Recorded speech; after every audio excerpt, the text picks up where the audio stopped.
Hey, what's going on, guys? Welcome to the Upkeep. I'm your host, Nick, and this is my co-host. How you doing, guys? My name is Sunny. How's it going, everybody? And we are here today to talk to you guys a little bit about Magic and mainly the Commander format and what's to come. It's probably our favorite format to play. We play practically every Wednesday now, usually every Fridays. So we're going to talk a little bit about Commander, what it means to us, and what our hopes and expectations are, possibly even speculations moving forward for this year for Commander and the format that we love. That's right, especially this year. There is a lot of attention going on to Commander being the most popular format in Magic. It's going to help everybody a lot, especially bringing in new players to the game itself. Of course, having new players, having a new crowd is always fresh, it's always fun. So without further ado, let's dive right in. All right. So the first topic we have here today for you guys is Zendikar Rising. As we all know, most recently, this is being recorded in July, the 7th to be exact. So M21 just hit the shelves about a month ago. Ikoria hit the shelves. So we got a lot of new, really cool Commander stuff, a lot of really cool new play types, archetypes with the mutate abilities and whatnot. M21 bringing back a lot of those old fun creatures and spells for us to go ahead and sling around and use. Turning big creatures sideways, there's really nothing better, right? Absolutely. Moving forward here with Zendikar Rising, I believe it said that it's coming out in, I want to say it's in September, I believe. So with Zendikar Rising, one of the big things here is from Mark Rosewater himself. He actually said that there's going to be brand new types of commanders, or new kinds of commanders. What does that mean? We'll get into that here in a little bit here, but the big thing he said, mainly for players like me, I'm a huge Eldrazi fan. I took a huge hiatus from the game a long time ago. Came back in right when the Eldrazi were picking right back up with Innistrad, and I believe it was Zendikar itself. Eldrazi are a huge thing for me. It's kind of what got me back into the game to begin with. I'm just a huge fan of the creatures. So unfortunately, with there being no Eldrazi's, we do know that means that there's not going to be any new Eldrazi commanders. Unfortunately, Emrakul, I know you're coming. No, just stay, please. Yeah. We don't need you here. You're banned for a reason. Yeah, right. But we still love her nonetheless. But with Zendikar Rising, new commander, what are some thoughts you have on that there? I don't know, man. Honestly, I'm kind of hoping for a new mechanic. Definitely a new mechanic, something that's going to kind of bring, no pun intended, a spark to the game itself. Maybe, like you said, maybe a new commander, maybe something in the mix of like a mix of a planeswalker. I said mix twice. Maybe like a mix of a commander and a planeswalker. Not necessarily like when Windgrace and Amanatu came out with the precons back in, what was it, 2017, 2018? Yeah. Maybe something that is definitely gonna mix up the game. That would be a lot of fun. I always wanted something like that. Definitely a commander that could be a planeswalker at the same time. If that makes any sense? I don't know. No, I mean, so one of the things I have going back here, we're going back to Zendikar, right? Yeah. So this is from what I've been reading about in Zendikar. I'm sure all you guys have been reading about. This is Zendikar after the Eldrazi have pretty much decimated everything. So what I'm kind of hoping for here is kind of something similar along the lines here. I personally am not a big fan of somebody having a planeswalker as their commander. I'm not saying it's good or bad, it's just not my personal play style. Hater! Yeah, you can call me a hater. But I'm also, what I'm looking for here is for commanders, it'd be really nice if there was some kind of a dual commander. What I mean by that is, like, you got, like, was it Giselle and Geralt? Is that what their names are? Yeah. I'd like to see something along the lines of that. Maybe with us going back to Zendikar, maybe we see some old planeswalkers. If we do have planeswalker cards, maybe there's dual planeswalkers commanders, where you have, like, Sorin and, I don't know, Nissa on one or something like that, and they got some kind of double combo going on there. So kind of like how Pokemon has the tag team, tag team cards now, where it's like two of the same one, but they can have an extremely powerful ability, but maybe you can only use it once per game. Yeah, exactly. And then it could be a completely big.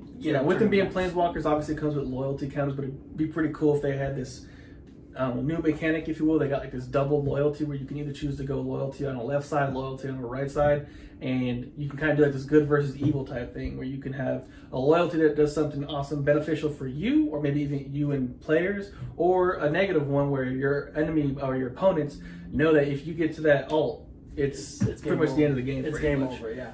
It'd be pretty interesting to see if they do something along, like whatever they do. I'm pretty sure it's going to be fun and fascinating. And I'm definitely probably going to enjoy it.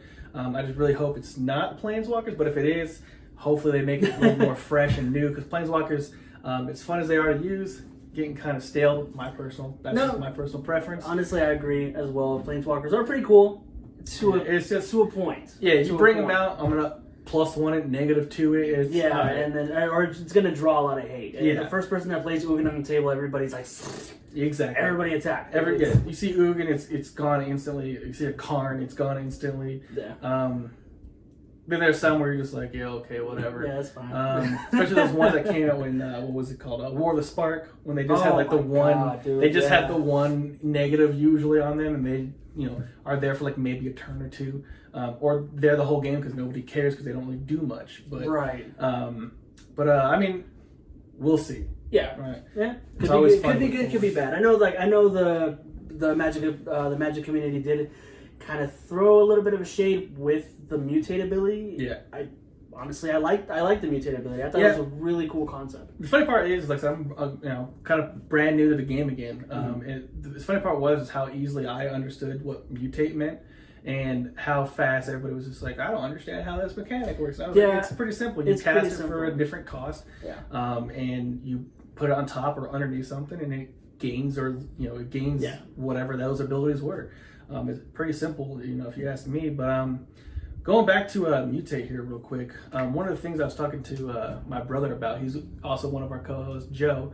I was talking to him, it'd be pretty cool if they came out with a way to where if you had a creature with mutate on the board already, if you could pay their mutate cost to put something that didn't have mutate on it from your hand underneath or on top of it and mutate it while it's already on the board.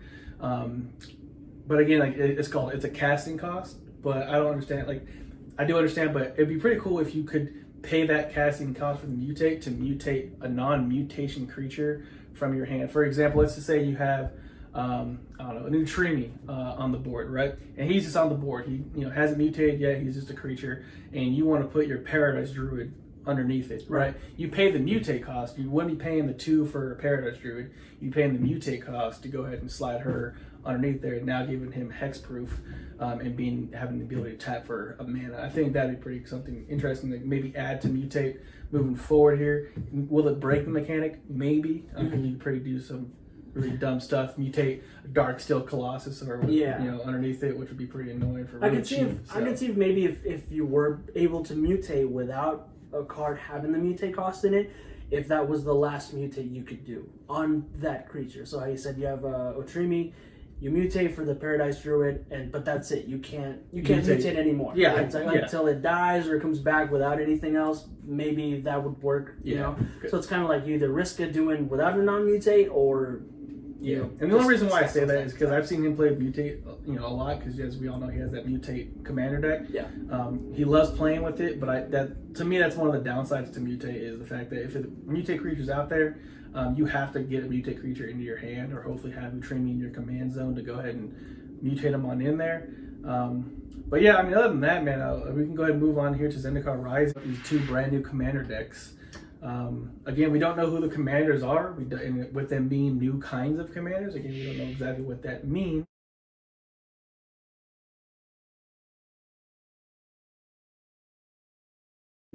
But we do know with the commander decks themselves, they will have, for each of them, there's only going to be 2 of them for Zendikar Rising, they will each have 3 brand new cards per precon, which means 6 brand new commander cards in total from the precons. Yeah. What colors are they? We don't know again, but I'm gonna take a shot and say that it's green. Most likely going to be green, and with it being Zendikar, I would not be surprised if we had some black and white going on as well. Oh, that's right. I'm sure all I don't say all three. I'm sure all 5 colors will be represented in some way, shape, form, or fashion in the Commanders. Yeah. As if green needs any more. Oof. Yeah. We'll talk about green here in a little bit as well, because I'm not too happy moving forward with the timeline here. But yeah, so the precons are always fun to get. Unfortunately, there's only going to be 2 of them with Zendikar, unlike the 5 that came out with Ikoria. But again, we can't be greedy. Beggars can't be choosers. At least we're getting new precons, so that's something to be happy about. Finally, Wizards is looking in our direction, which is always good. Yeah, it's always good. So it'd be pretty, pretty fun to, for him to pick up, the new black-white commander. I pick up the new black-white commander. We're just like, hey, how are you going to build this? What are your play styles? And the best part about our circles that we play with is we all have different kinds of play styles. We all do a lot of really fun, janky stuff that some of us don't like too much, but hey, it's part of the game. We've got to love it, right? That's very true. But yeah, so what are some thoughts you have here on these 2 new decks, the 3 new cards? I do have my thoughts on them, but I'd be here kind of what you got going on. I don't like the fact that there's going to be only 3 new cards. I'll be 100% honest. And then the rest are going to be reprints from Zendikar, from the new set of Zendikar. It would have been kind of cool if we got a little more, maybe cap it at 10. The 2 new precons come with Zendikar Rising, each with 3 new cards. We talked a little about how, with Ikoria, when those new precons came out, each of those had that one specific card that if your commander's on the field, you could cast it on instant speed without paying its mana cost. Yeah. What are some of your thoughts here on these 3 new cards coming out with these 2 new precons? Hopefully it's definitely something like that. That would be really cool to watch. One, because I know those cards are a little bit expensive, I think, the last time I checked. They're very sought after because they are very, very good, especially in this format. If we can get something like that again, it's going to be good. There's going to be a lot, there's going to be a lot of people soughting after, even though there's only the 3 new cards in these decks. So what my hopes are for it, man, kind of like when I was talking about when they specify new kind of commander with Zendikar Rising, I was talking about what I'm kind of hoping for if they do this double planeswalker where you got a left and a right side, a good and a bad side to these planeswalker type cards. Yeah. It'd be pretty cool if these 3 new cards, if there was one that worked well with one side, one that worked well with the other side, and then one that was kind of neutral. That way, when you are building your own commander decks after you've played with the precons a couple times and you want to add your own little twist to them, you can either say, okay, I'm going to go full, help everybody type stuff, or I'm going to go full, my opponents are going to die today type stuff. Or you kind of play it down the middle. I'm going to help you a little bit here, but it's mainly going to be for my benefit type thing. Yeah. It's pretty cool to see what they're going to do here. Because again, it's going to be 2 new commanders, 3 new cards per set. I'm pretty sure those new cards that are going to come out of the commander set are going to have something to do with those commanders in some way, shape, form, or fashion. Yeah. Maybe not say those commanders, but they're going to play off those commanders, I'm pretty sure. So I'm looking forward to seeing what they're going to be doing here with those. I honestly feel that it's definitely going to be green. It's going to have to be. I mean, it's Zendikar, right? I feel like it's going to be green, maybe even a new Nissa. I know they haven't said it. Yeah. What if it's a new Nissa, and if it's Nissa or what's the Moon Sage Tao, or what's her name? Tamio. Tamio. Maybe it's a dual, commander where it's Nissa and Tamio kind of thing. Maybe it's I'm gonna go ahead and go on a limb here. I'm gonna say I'm 99.8% positive that we're not gonna have that we don't have a single color, maybe not even a dual color. I'd be shocked if we didn't have all 5 colors represented. At least one of his commanders, I feel is gonna be at least 3 of the 5. If I had to venture a guess, I'd probably say a green, black, white is probably what I would see. We did have that with Ikoria though, with the Cathril deck, green, black, white. So I'm sure they're all 5 of them represented in some way, shape, form, or fashion. I think black and white are going to be together for sure. As far as the other 3, I'm not 100% positive. Pretty interesting though to see what they do here with those for sure going forward. And like you said, there's a lot of planeswalkers still on Zendikar. This is Zendikar right after the Eldrazi have decimated everything, so they are rebuilding. It's going to be interesting to see who the enemy faction is, if you will, against the planeswalkers. Right. Maybe there's a cult for the Eldrazi. Maybe not specifically Eldrazi. Yeah. There's people who cold following of Eldrazi. That'd be we'll pretty see. cool. Maybe leftover corruption or corrupted. Right. Well, what do you guys think? Entities. In all honesty, go Yeah. ahead and comment down below. What do you guys think? Just take a wild guess. What would you like to see? Yeah. My brother did say something. It'd probably be pretty cool if you like elementals. If they were like, hey, we've been decimated and you didn't help us. We're all starving and over here. They probably like rise brick up by brick, and there's no help. What the? It'll be interesting. What are your guys' thoughts, predictions? Let us know definitely in the chat. So we'll move on from there. The next thing here is my not so favorite part of this whole series here going forward here for today. Is Commander Green. Right. Not a big fan of green. I do love the fact that green has ramp and a bunch of the big beefy boys. But the one thing I'm not a fan of here is it's just green. They did say that they are going to have other commander sets with other colors moving forward. I'm hoping we get at least 2 next year, maybe 2 the year after, or hopefully maybe even all 4 other colors next year. The one thing about this set though that I'm not like big and hyped about, like I don't feel like anybody really to spend their money on unless they're like an adamant green player, is all it really is 8 green reprints with alt art. Or that could be an Azusa that comes out and she's doing some weird fancy other dance, right? Yeah. There's nothing new. It's all cards that we've seen before, maybe even used currently in our decks. It's just reprinted with new art. Right. Which, if you're an avid green player or a collector, you might want those, but it doesn't seem worth it to jump on that wagon right away. Yeah, there have been a couple pictures that have been printed out, or not printed out, but posted by Magic, and they do bring back some like old characters in the art. They even say, hey, we'll leave it up to you guys to speculate what's coming. But I mean, I feel we don't really talk much more about this. It's old cards with new art.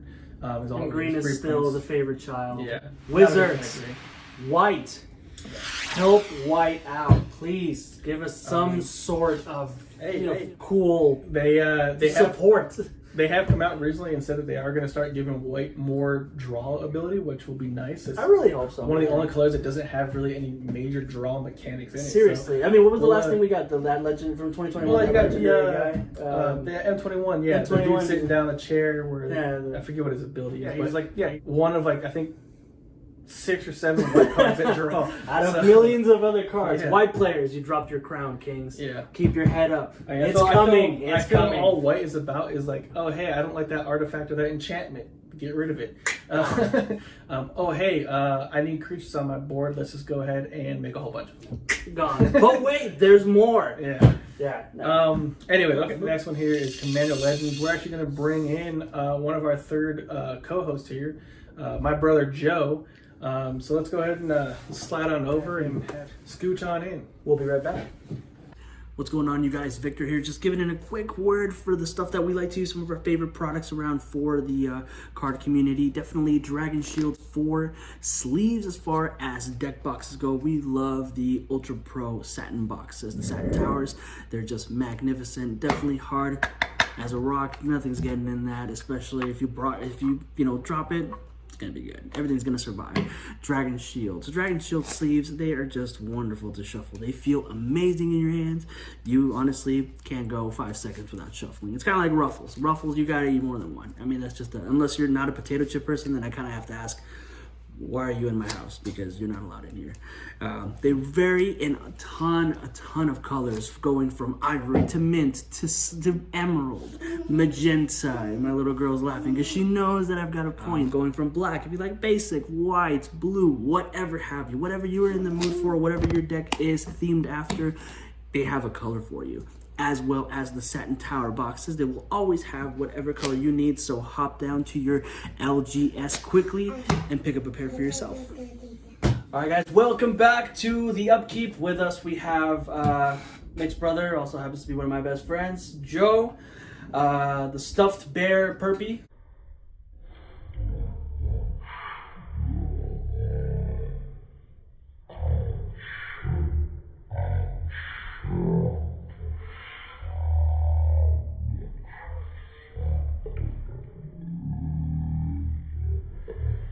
get some insight to see what you think of all the good stuff that we've been talking about, everything coming out.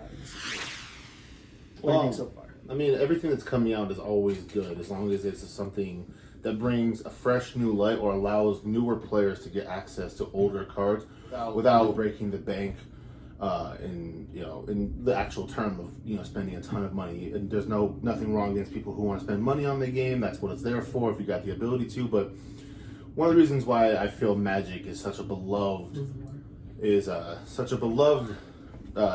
card game, tabletop game, is because it gives new players access to to older cards and gives them the ability to play those cards efficiently without, again, feeling like they have to catch up to somebody who's been in it for more than a couple of years. Right. So I feel like, especially with the new Commander set coming out towards the end of the year, it's a bunch of brand new Commanders. Someone can find their perfect Commander that basically is them in card form, and they can run with it and have fun with the game format. So. Yeah, so that was one of the things I wanted to talk here on. One of the huge key points here is in Commander Legends later this year, not 1, not 2, not 10, not 20, not 50, over 70 brand new legendary cards. They specify cards. They don't say creatures, but they specify cards. That can be enchantments, that can be planeswalkers. It's going to be a lot of brand new, not never seen before, brand new legendary. That's going to be something really fun to do. It's going to open up the door to so many brand new Commander decks. It's insane. Builds, and maybe even some new legendaries are going to come out that just make your old legendary decks belittle. Yeah, or you add them to your old ones, and it just makes them that much more better. Yeah. It's going to be really interesting to see what they do here moving forward with these new 70 cards. They've released a couple pictures for the set. I believe one of them is it clearly looks like a vampire, which I'm assuming is either going to be a black-white or black-white-red, somewhere in that color combination. I'm fairly positive. Maybe even love is real. Yeah, maybe even mono black or mono white vampire. They have vampires are in quite a few color schemes here. But the other one shows I forget what her name was, but it shows a pretty cool, interesting looking knight or rogue, if you will. She's carrying a sword and what looks like a crossbow or some kind of other dagger. So it'll be really interesting to see who or what she is. Just based off the picture, the colors it looks like are white, red, green, which I don't think is a very commonly used color scheme in Commander. Mm-hmm. But that looks pretty interesting. If it is, as we all know, green ramp, white is a lot of your enchantment, destruction, token creation, and red is red. Red is red. This is burn everything. But yeah, so the cool part about Commander Legends 2 is the fact that not only are we getting 70 brand new cards, but it's the first Commander draft series. That's right. We've never seen anything like this before. At least I don't think so. It's going to be good. It's going to be dope. How's it going to work? We have no idea. Maybe there will be at least one legendary per pack, one legendary creature per pack. That way, while you're drafting, you can have your pick of legendaries, which would be kind of pretty cool. Actually, to clarify on that, they have already come out. So with the packs, it's a 20-card pack. Mm-hmm. Each pack guaranteed 1 foil and 2 legendary cards per pack, guaranteed.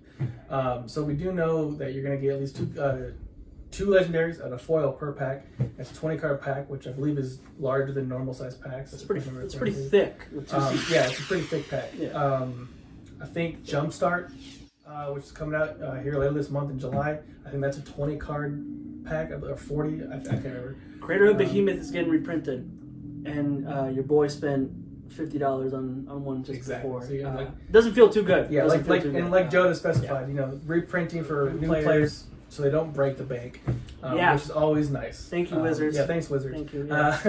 Reprinting is a crucial part to any card game, but if you go overboard with it, like another card game has, you dilute the profit and you dilute the value of cards, because then they just reprint cards over and over again, and every time you spend money and then you see the next set that a card got reprinted, you're like, why did I spend this money? I could have waited for this. Yeah. Then why did I spend money for this one? I could have waited for this one. Yeah. So when they reprint cards, I like how Magic does it. They do it sparingly and fair. Hopefully in one of these packs we see reprints of the swords. That'd be dope, Wizards. Doubt that's ever gonna happen. But you guys reprinted Mana Vault, Sword of Feast and Famine, and I'm happy for that.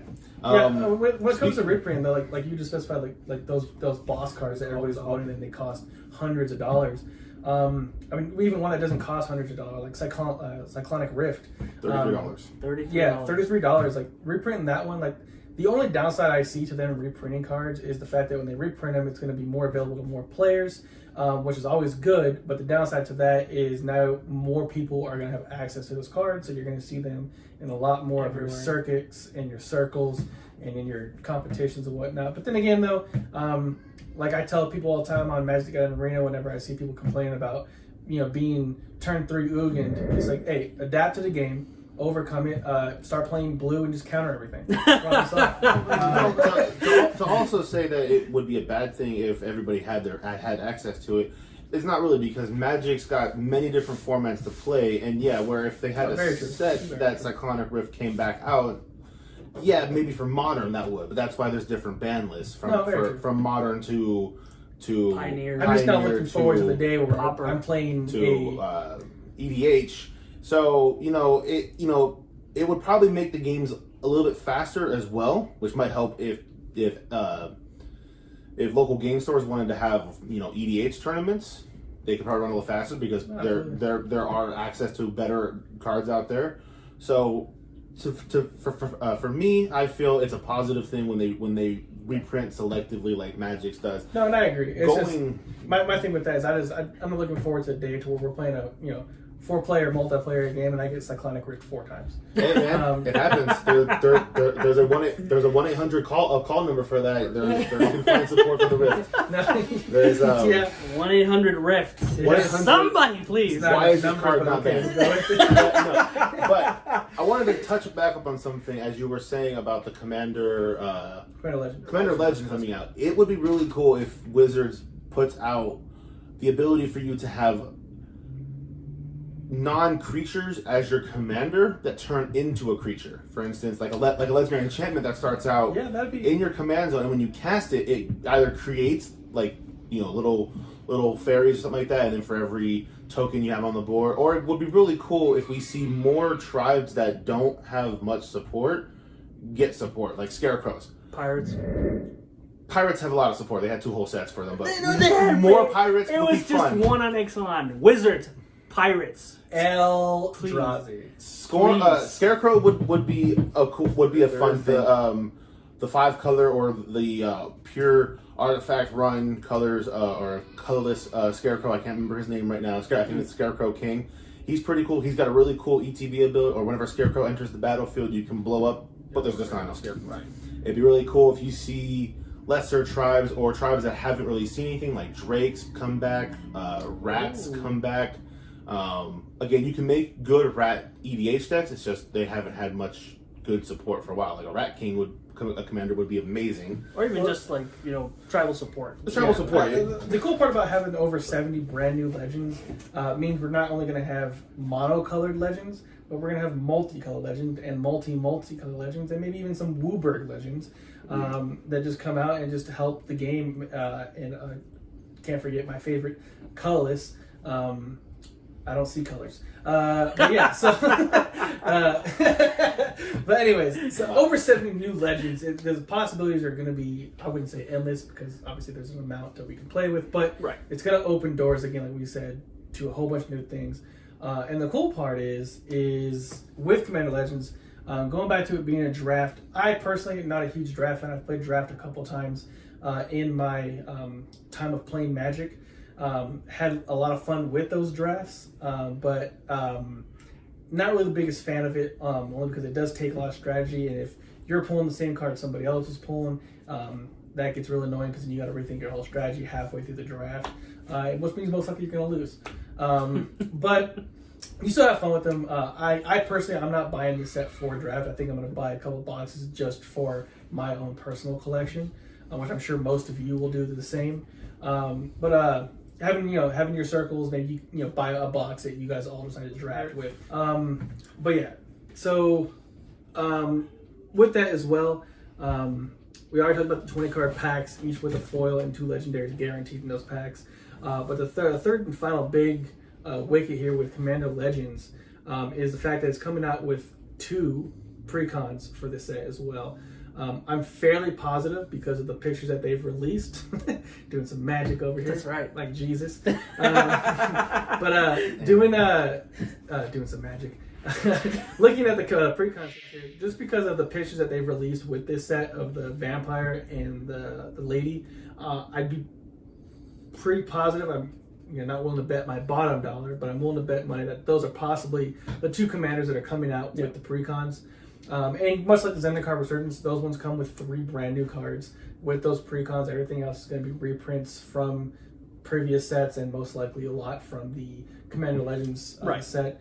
Because we are getting over 70 new legends, but all the other cards in there aren't going to be legendaries. They're going to be your normal creatures and your normal mana rocks and possible mana dorks and stuff like that. But yeah, so what are your guys' thoughts on the precons, and what do you guys think, or what are you guys hoping for moving forward with these precons coming out? I'm hoping we get more support for Landfall, to be completely honest. Landfall is a mechanic that has definitely been overlooked and is definitely annoying to play against. Landfall, pretty freaking cool to see, especially in Zendikar. I mean, just to throw it in there back at Zendikar, especially in Zendikar, where green is primarily the big color in there. Seeing a lot of Landfall cards and a lot of Landfall support, I feel would push it a little bit, which would be great. I mean, not too much, just to have the option there, kind of like cycling. How is it? Ikoria? Ikoria gave a lot of cycling support to cycling. I'm really hoping that Landfall kind of gets a little bit of time to shine in this new set. That'd be pretty cool. I'd be willing to bet with Commander Legends, we probably get a lot of support for a lot of those not so commonly used sets where Landfall. What's the other one that comes with enchantments that they just came out with a while back? Constellation. That'd be pretty cool too. Just, proliferation, especially with the Ozlith out there now, just with with it keeping tokens on the field. Imagine just proliferating with an Ozlith out there. It doesn't keep tokens; it keeps the counters. Not tokens. Sorry, my apologies. They know what I was talking about. But yeah, just you proliferate on an Ozlith, and you just make double of everything out there. Which would be pretty cool. Yeah, so I'm definitely looking forward to seeing what they do here moving forward with all these new commander cards and commander sets. And even like some of these cards I'm sure will be very viable in other sets as far as standard and historic and all that other stuff like that. And I know Wizards has gotten a bad rap lately about the cards that they've been getting out. But I don't know. I feel even with Ikoria and even in the precons, we got some pretty good stuff out there. We did. We got the instant sorceries that were free of cost if you had your commander out. We got some pretty good legendaries in there. We have the pay 1 and you destroy a creature if it doesn't have any counters on it. The Go for Blood, I believe that's what it's called. Go for Blood. I'm thinking of murder. No, it's Go for Blood. And then that's actually a good card. It's a good card because it can get rid of counters on something, so you can get rid of loyalty counters, I believe. Yeah. On anything, so it's a good. It's an instant, which is really good. Yeah. So I trust that Wizards is gonna come out with something pretty nice. I was speaking from my point of view. Like I stopped playing right after Eldritch Moon had just came out. Yeah. That was the last set I played with until Ikoria came back out. So it's been I took a long time off from Magic, and coming back with Ikoria, I wasn't upset. I was probably a little bit more overhyped due to the fact I'm a huge Godzilla fan. There was those Godzilla cards. Of course. I'd love to see something like that moving forward. I know they did it before with Transformers. I believe they did it a while back. My Little Pony. My Little Pony. But that was actually like a one-off time. What my brother is saying, it'd be really cool. Some people may not like it, but I think if a general thing, as long as it's also like a box topper, like how Ikoria had it for a while, where they took certain cards in there and they just gave them an alt art, but they were still the card. I think that would be a personal good idea, as my brother's mentioned.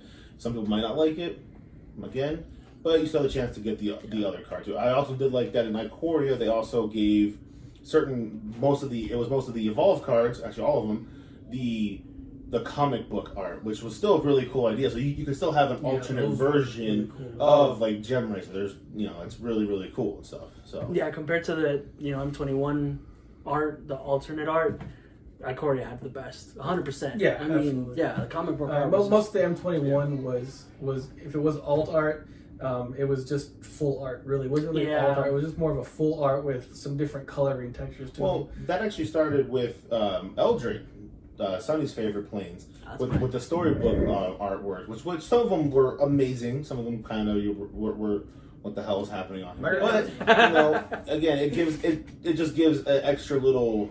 It gives the card extra value because somebody can go after that thing, and especially if you're a collector too. Collect the sets. Yeah, like when they come out with the collector's boosters, that thing's constellations, $300. Stargazing with Theros. That's right. If the alt art fits the theme of the world of the planes, it's okay in my book. If not, then again, talk about the fitting the theme of the set with Zendikar Rising with this Zendikar shortly after the Eldrazi have decimated. It'd be really cool to see some of the alt here. I'd like to see it's probably gonna sound really stupid, but like black and white style cards where there's no real like color to it because everything's decimated.